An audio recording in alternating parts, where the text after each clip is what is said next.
Haleluya. Selamat pagi Bapak Ibu, Shalom. Salam sejahtera dan sekaligus selamat tahun baru ya, Happy New Year.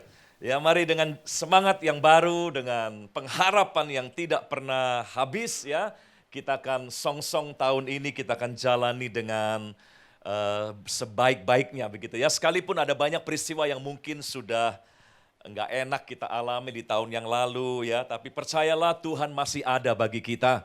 Ya, rencananya selalu baru ya bagi kita yang mengasihi Tuhan. Oke, senang sekali bisa kembali ada di sini dan mari kita belajar dari firman Tuhan.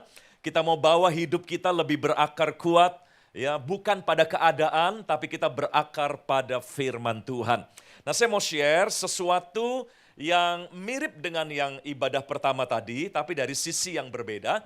Begini Saudaraku, tahukah kita bahwa Tuhan punya sebuah kebiasaan yang agak aneh ini ya. Nah, kalau Tuhan maha besar kita tahu, Tuhan maha kasih kita tahu, Dia maha kuasa kita tahu ya, tapi ada satu sisi bagian dari Tuhan kita yang kadang kalau kita berjumpa dengan bagian itu kita akan kaget dan terkejut. Apa itu? Mari kita lihat Ulangan 32 ayat yang ke-11. Nah, hari ini Tuhan ingin buka-bukaan. Tuhan ingin tampil apa adanya dalam seluruh ya sisi pribadinya begitu ya. Tuhan tidak akan tutupi ini supaya kita bisa mempersiapkan diri untuk berhadapan dengan sisi dan bagian Tuhan yang agak enggak enak ini untuk kita ya. Apa itu? Ulangan 32 ayat yang ke-11, Tuhan menganalogikan dirinya. Dia menggambarkan dirinya di sini seperti seekor raja wali yang dewasa, ya, atau induk raja wali. Dikatakan demikian. Laksana raja wali menggoyang bangkitkan isi sarangnya. Bahasa lain berkata memporak-porandakan isi sarangnya. Ya, melayang-layang di atas anak-anaknya. Kemudian mengembangkan sayapnya, menampung seekor, dan mendukungnya di atas kepaknya. Kalau kita sering dengar Allah menaungi anak-anaknya, itu memang ya sudah sering kita pahami seperti itu. Allah melindungi, Allah membangun, ya, Allah memulihkan, ya. Tapi tahukah saudara, kadang atau mungkin bahkan sering Tuhan tidak membangun, tapi kelihatannya Dia menghancurkan justru. Tuhan tidak datang untuk memberi makanan, tapi Tuhan datang untuk menggoncang kehidupan kita. Ini digambarkan dalam ayat ini ya seperti seekor induk raja wali yang menggoyang bangkitkan atau mengobrak-abrik ya isi sarangnya, padahal di sarang itu ada anak-anaknya yang dia cintai. Di sarang itulah anak-anak Raja Wali merasa aman.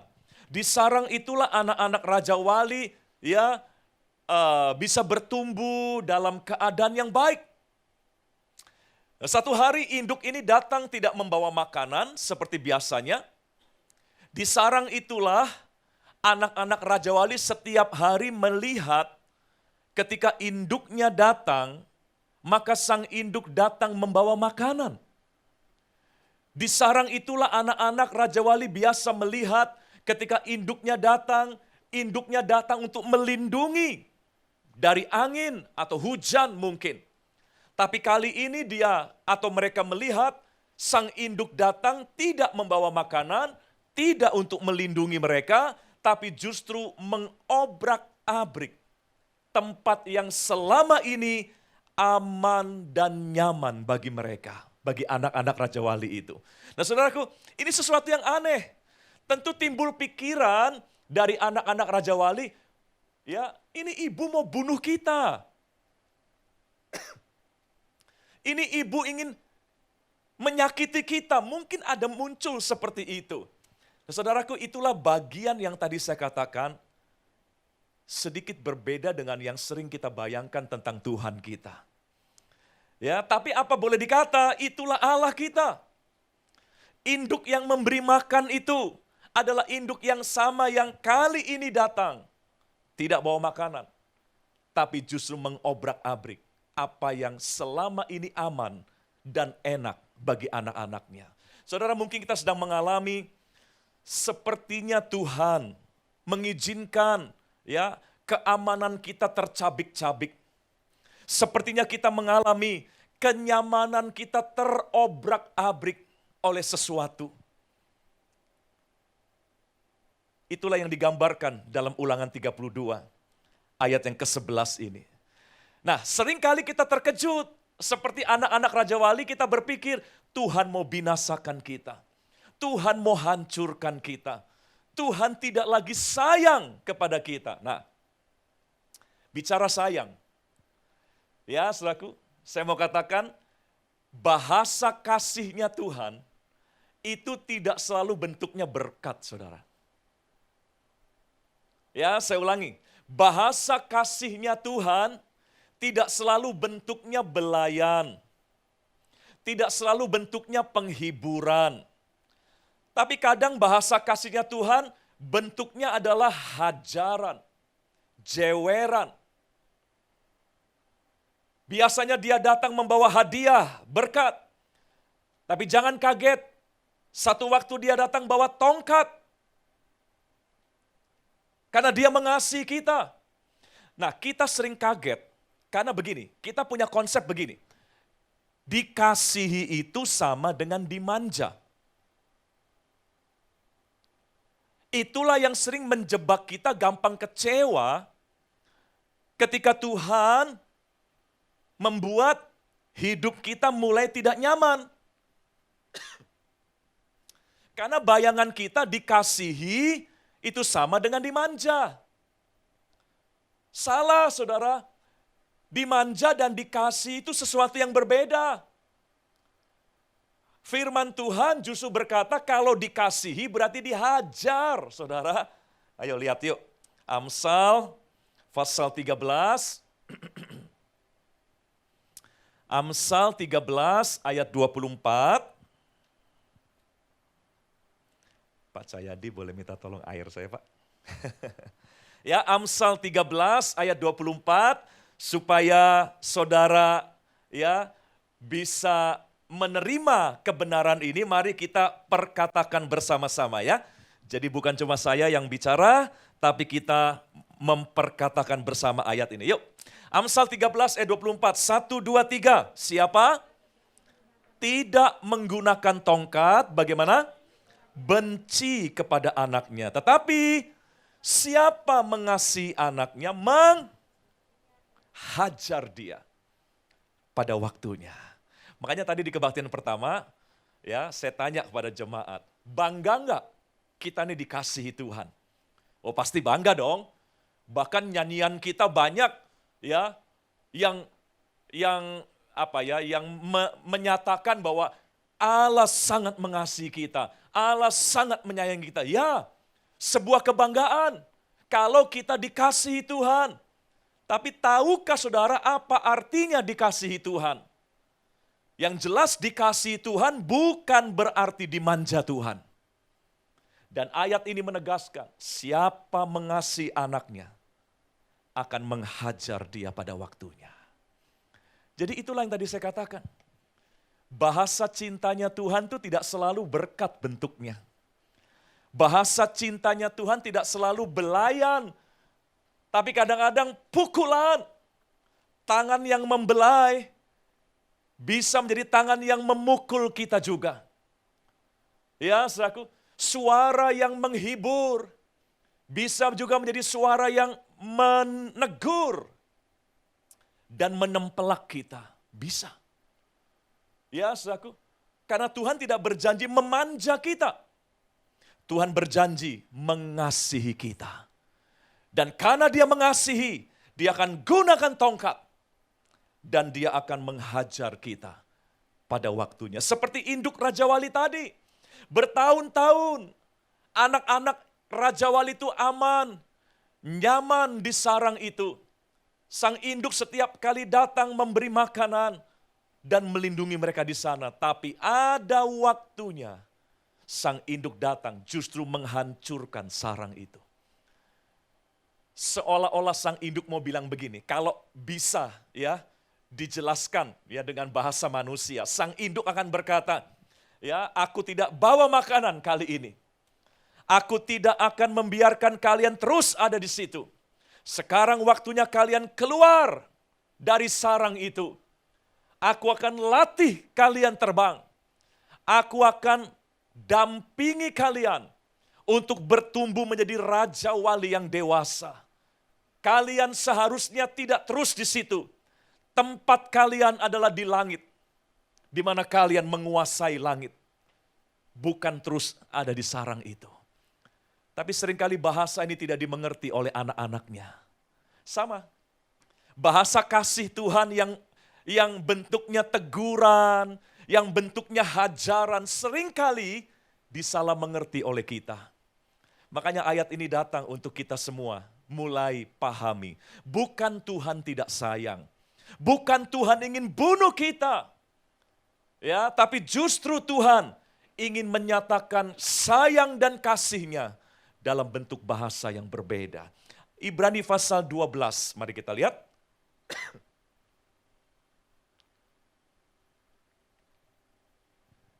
Ayat yang kelima. Ibrani 12 ayat 5 dan ayat yang ke-6. Bapak Ibu perhatikan ayat 5 dulu. Dan sudah lupakah kamu? Bahasa lain, udahlah jangan pura-pura lupa, begitu ya. Ya, jangan pura-pura lupa. Sudah lupakah kamu akan nasihat yang berbicara kepada kamu seperti kepada anak-anak? Apa nasihatnya? Hai anakku, janganlah anggap enteng didikan Tuhan. Dan janganlah putus asa, ya, apabila engkau diperingatkannya. Artinya jangan tuduh Tuhan kejam, ya, apabila engkau diperingatkannya. Ayat 6, kita baca bersama-sama ayat 6, 1, 2, 3, karena Tuhan menghajar orang yang dikasihinya. Stop dulu. Jadi Tuhan tidak melulu memberkati orang-orang yang dikasihinya. Memang, ya, Tuhan memberkati orang yang dikasihinya, tapi juga akan menghajar orang yang dikasihinya. Dan ia menyesah, biasanya membelai, tapi kali ini dia menyesah orang yang diakuinya sebagai anak. Saudara, itulah Tuhan kita, mau nggak mau, itulah Tuhan kita. Siapa yang mungkin sedang merasa, aduh iya Pak, sarangku sedang diobrak-abrik nih. Ya, aku melihat Tuhan datang dengan tongkat. Suaranya yang biasa menghibur aku kali ini kok suaranya keras. Ya, dan menyinggung aku mungkin. Jangan putus asa. Berbahagialah sebab engkau diakui sebagai anak. Ya, engkau dikasihi sebagai anak. Tuhan ya sedang berbicara dengan bahasa kasih yang berbeda. Tapi tetap intinya itu adalah bahasa kasih dari Allah kita. Ayo jangan menyerah, jangan alergi dengan tantangan. Tantangan itu biasa. Sebagai orang yang dikasihi Tuhan, tantangan itu biasa. Proses itu biasa. Jangan pura-pura kaget. Ya, setiap manusia itu dicipta dengan DNA untuk siap terima tantangan. Dari mana saya tahu? Masih ingatkah saudara waktu bayi? Atau kalau kita lihat bayi deh ya. Ya tentu nggak ingat waktu kita bayi karena kita belum sadar ya. Kita lihat bayi. Biasanya ketika bayi baru lahir, kita tidurkan bayi di baby box. Dengan pagar yang kuat dari kayu mungkin. Ya, atau dari besi. Ya, supaya bayi ini nggak jatuh. Dia aman di situ. Dia nyaman di situ. Tapi ketika bayi mulai tambah besar, kita sering lihat bayi berusaha keluar dari box itu. Curi-curi keluar, manjat sendiri. Bahkan banyak yang kecolongan tiba-tiba sudah di bawah. Saudara. Betul nggak? Ya, itu menandakan manusia itu bertumbuh dengan DNA yang siap dengan tantangan. Manusia itu punya DNA nggak mau terus dalam keadaan nyaman. Ingin coba sesuatu. Ingin keluar dari zona nyamannya. Jadi waktu bayi kita diperlengkapi oleh Tuhan dengan keberanian seperti itu. Tapi anehnya setelah dewasa kita hanya cari nyaman, saudaraku. Contoh lain bayi, bukan cuma waktu di baby box ya. Ketika anak mulai belajar berjalan.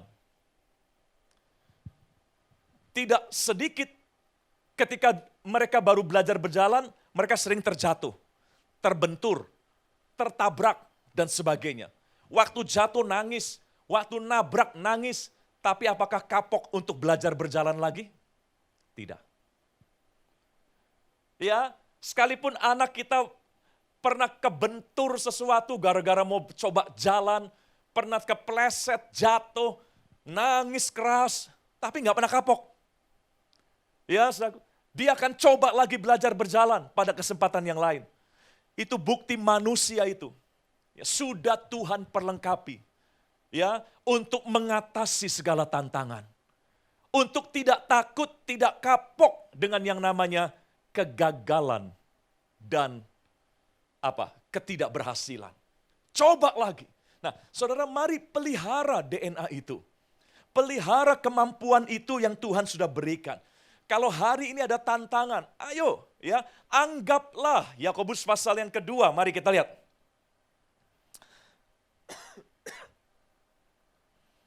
Yakobus pasal yang kedua ayat yang pertama. Sebuah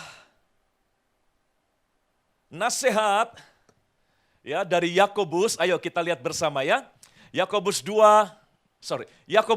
ayat 2, bukan 2 ayat 1 ya. Yakobus pasal yang pertama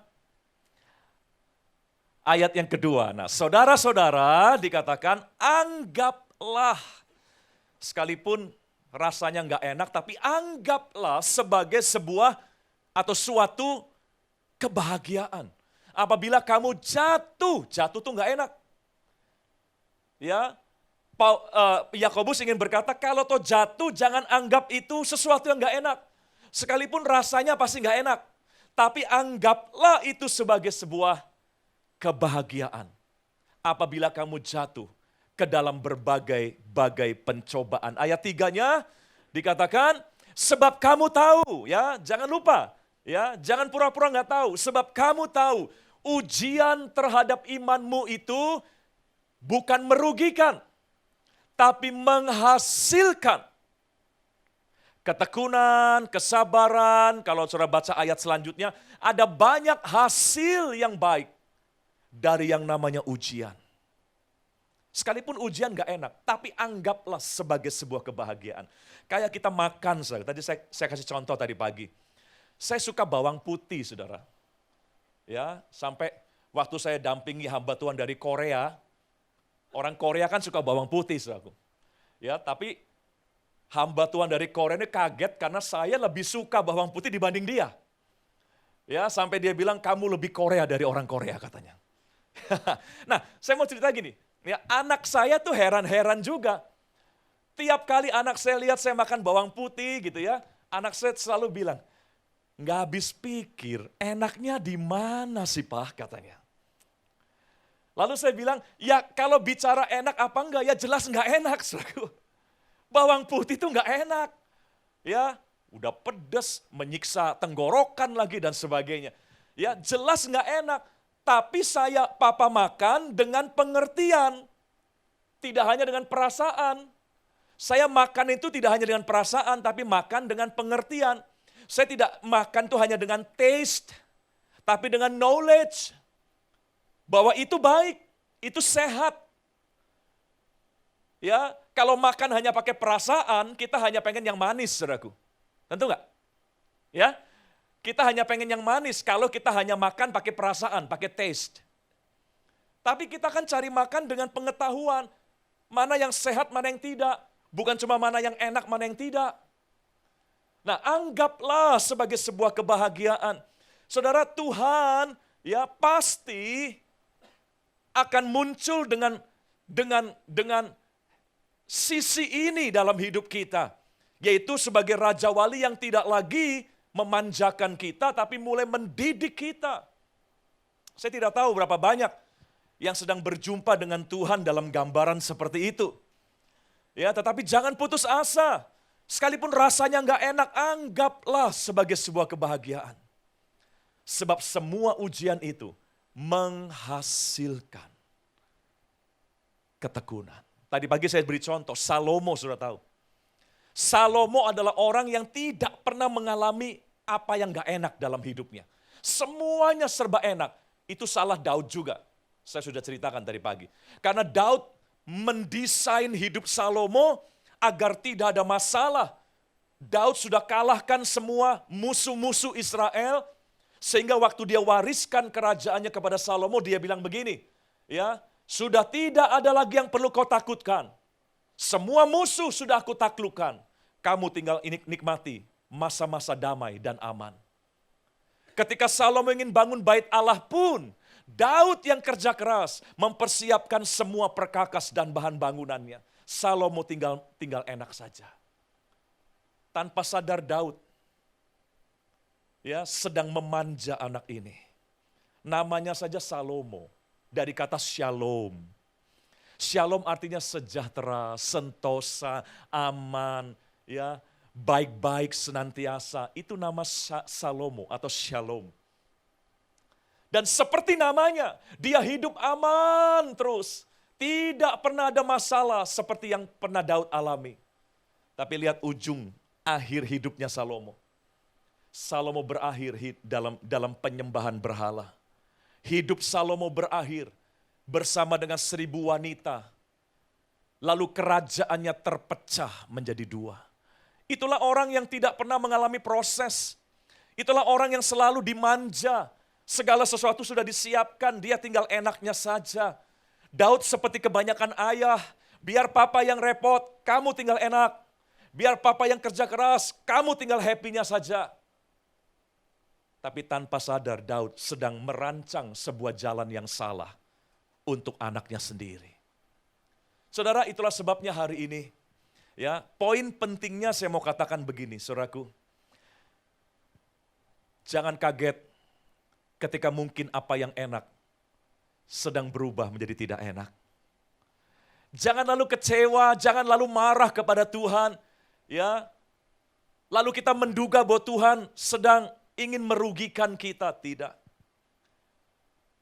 Mari pahami bahasa kasihnya Tuhan. Ya, tidak selalu dia datang bawa berkat. Tapi mungkin dia akan datang bawa koreksi dan teguran. Tidak selalu dia bawa hadiah, tapi bawa tongkat untuk mendidik kita. Mari kita lihat beberapa kisah ya, yang membuat kita semakin mengerti. Injil Matius pasal 16. Ada cerita menarik di sini. Matius pasal yang ke-16 ayat 21. Kalau tadi di kebaktian pertama saya ceritakan soal Daud yang memang gak suka dengan tantangan ya untuk anaknya Salomo.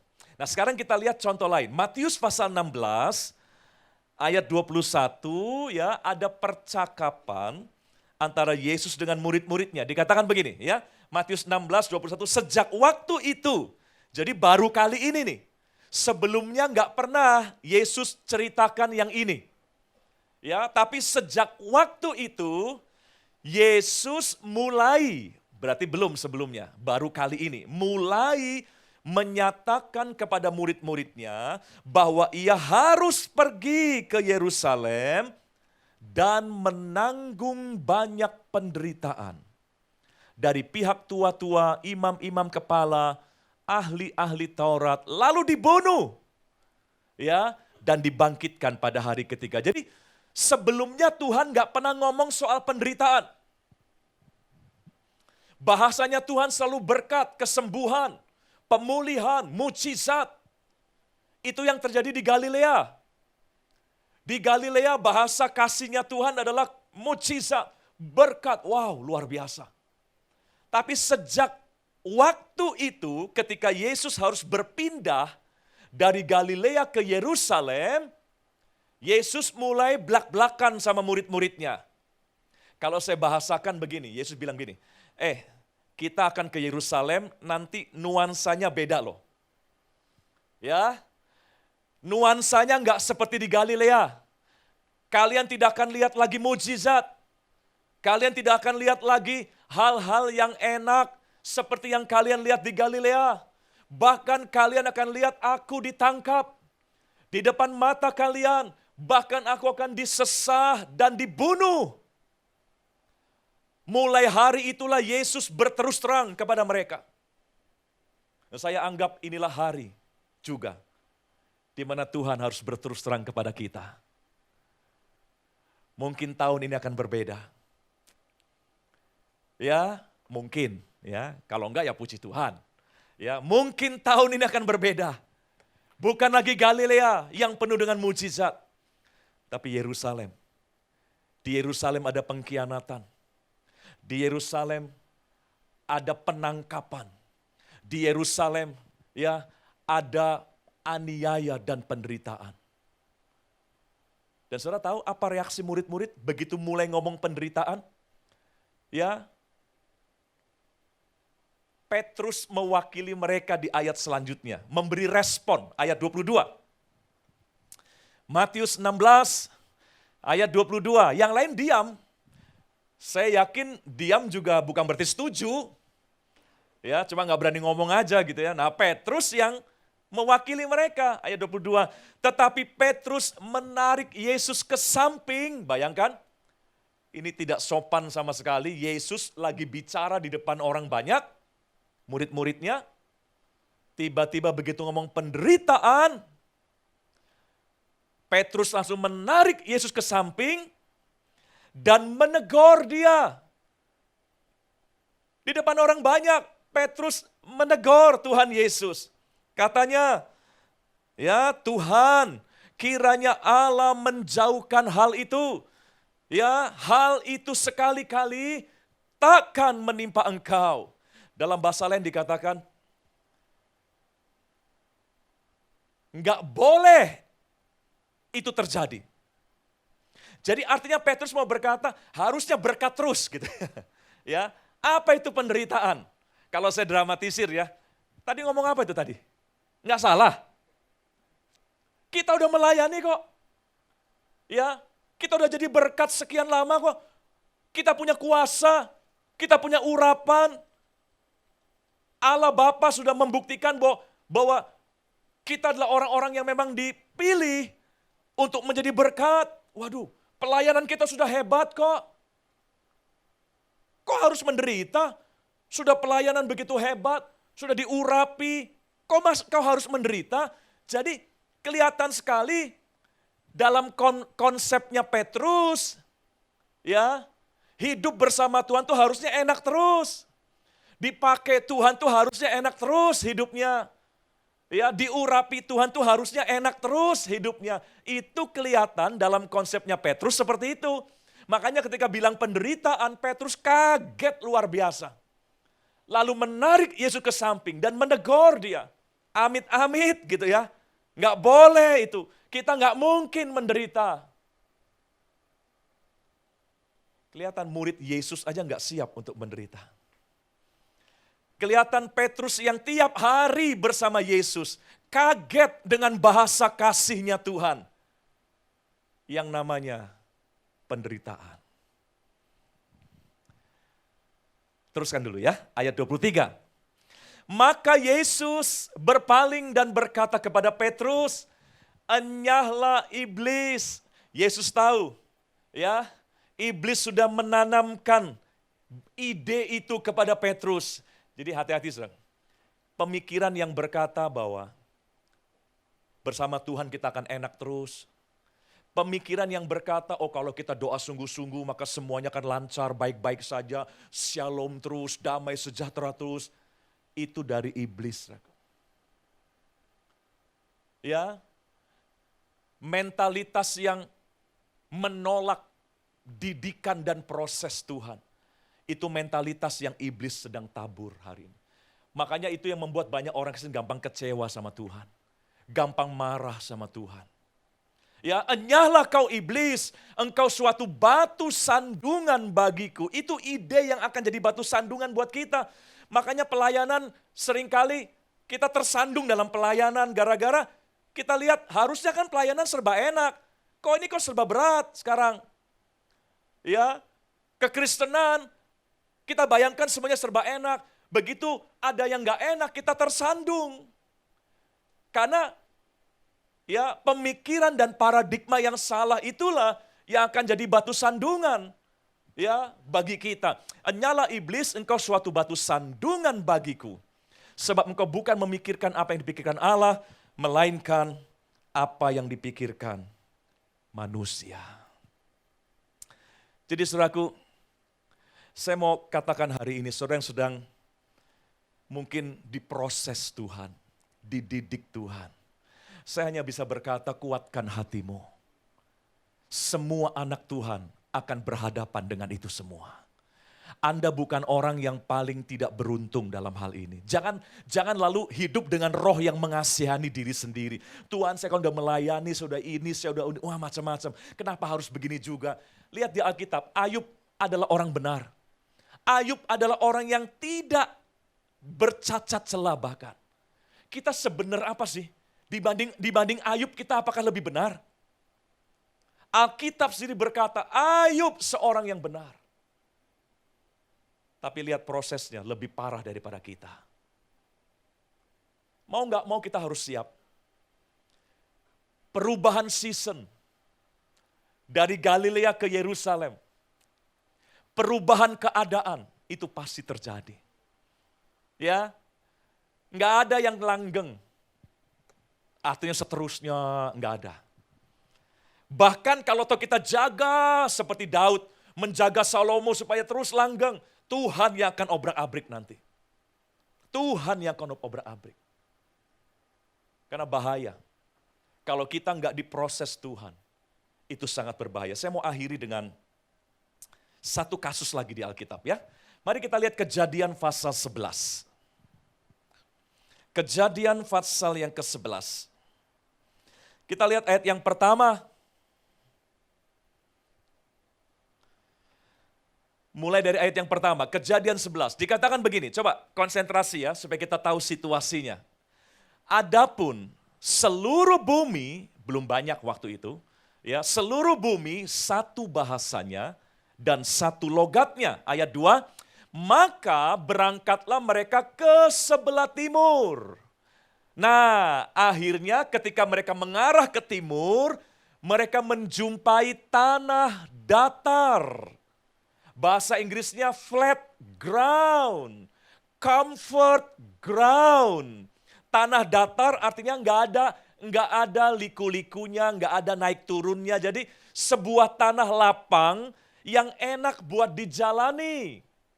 Kayak kita jalan di tanah yang rata, enak. Dibanding jalan di tanah yang berbukit, berkelok-kelok, wah itu lebih susah. Nah, barulah mereka setelah ke arah timur, mereka menemukan tanah yang datar, yang tanpa rintangan. Berarti sebelumnya mereka menjalani jalan yang penuh rintangan. Sebelumnya mereka menjalani jalan yang sulit untuk dijalani. Barulah setelah mereka mengarah ke timur, mereka kaget, wah ternyata di daerah yang ke arah timur ini lebih enak buat dijalani. Nggak ada rintangannya, flat semuanya, flat. Lihat, lalu respon mereka, menetaplah mereka di sana. Ya itulah manusia. Kalau udah ketemu yang enak ya stay. Betul nggak? Ya, udah ketemu yang nyaman, udah ketemu yang gampang, stay. Nggak ada lagi semangat untuk bergerak lebih jauh. Udah di sini aja, udah enak. Terus, ya di ayat yang ke-3, maka berkatalah seorang kepada yang lain, marilah kita membuat batu bata dan membakarnya baik-baik. Lalu bata itulah dipakai mereka sebagai batu dan tergala-gala sebagai tanah liat. Buat apa sih? Ayat 4. Ayat 4. Juga kata mereka, marilah kita dirikan bagi kita sebuah kota dengan sebuah menara yang puncaknya sampai ke langit. Bahasa lain berkata begini, mari kita bikin sesuatu untuk kita bisa menyamai langit. Mari kita bikin sesuatu untuk kita bisa menyamai langit. Orang kalau udah enak, orang kalau udah nyaman, menganggap dirinya Tuhan. Menganggap dirinya bisa semua. Waktu susah nggak pernah ada ide seperti ini. Sebelum mereka ke timur, waktu mereka melalui ground yang berbukit-bukit, belum flat, nggak pernah ada ide seperti ini. Sama, kita juga manusia kadang-kadang lagi susah tuh, mikirnya apa? Kita perlu Tuhan, kita perlu Tuhan. Tapi waktu sudah senang, kitalah Tuhan. Kita minta penghormatan dari orang karena kita merasa jadi Tuhan. Ya, mari kita dirikan sebuah kota dengan sebuah menara yang puncaknya sampai ke langit. Dan marilah kita cari nama. Waktu susah, nggak mungkin cari nama. Orang susah kok. Tapi waktu sudah senang, waktu sudah flat, sudah aman, sudah nyaman, kesombongan mulai muncul. Cari nama. Supaya kita jangan terserak ke seluruh bumi. Bapak Ibu tahu, inilah ide pembangunan Menara Babel. Jadi Menara Babel, idenya muncul ketika mereka nyaman. Waktu mereka belum nyaman, tidak pernah ada ide untuk bangun Menara Babel. Inilah bahayanya kalau kita nggak ngalami yang nggak enak. Kalau kita hanya doa buat yang enak, nah kita lemahnya kita karismatik ya. Kita nih karismatik. Ya, lemahnya adalah kita nih selalu hanya fokus pada berkat mujizat, berkat mujizat, berkat mujizat. Begitu ada penderitaan, wah langsung tersandung semua. Saya harap tidak di sini. Ya, ini bulan pertama di tahun 2020, mari kita mulai jalani dengan paradigma yang benar. Ya, saudaraku, kalau toh Tuhan akan berurusan dengan kita tahun ini dengan bahasa kasih yang berbeda, janganlah putus asa. Kuatkan hatimu, anggaplah itu sebagai sebuah kebahagiaan. Karena kita sedang didewasakan, dididik, untuk kita naik ke level yang lebih tinggi. Anak Raja Wali itu, kalau enggak dihancurkan sarangnya, dia tidak pernah jadi Raja Wali dewasa yang bisa menguasai langit. Dia akan seterusnya jadi anak Raja Wali yang tidak berdaya. Hari ini, saudaraku, ya, saya mau katakan semua kita akan berhadapan dengan bahasa kasih yang seperti ini. Mari kuatkan satu dengan yang lain. Kalau ada orang sedang diporak-porandakan sarangnya, jangan dienyek, saudaraku. Jangan berkata, wah pasti ada dosa.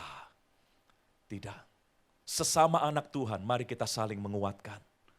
Ya, justru besarkan hatinya. Anda sedang diakui sebagai anak. Makanya Tuhan sedang bersihkan hidup Anda. Tuhan sedang dewasakan hidup Anda. Ya, jangan kita lalu ambil keuntungan dari seseorang yang sedang didewasakan oleh Tuhan. Karena kita akan mengalami juga hal yang sama. Jangan tertawa. Wah, kamu lagi nggak enak, saya lagi enak. Akan terbalik nanti keadaannya.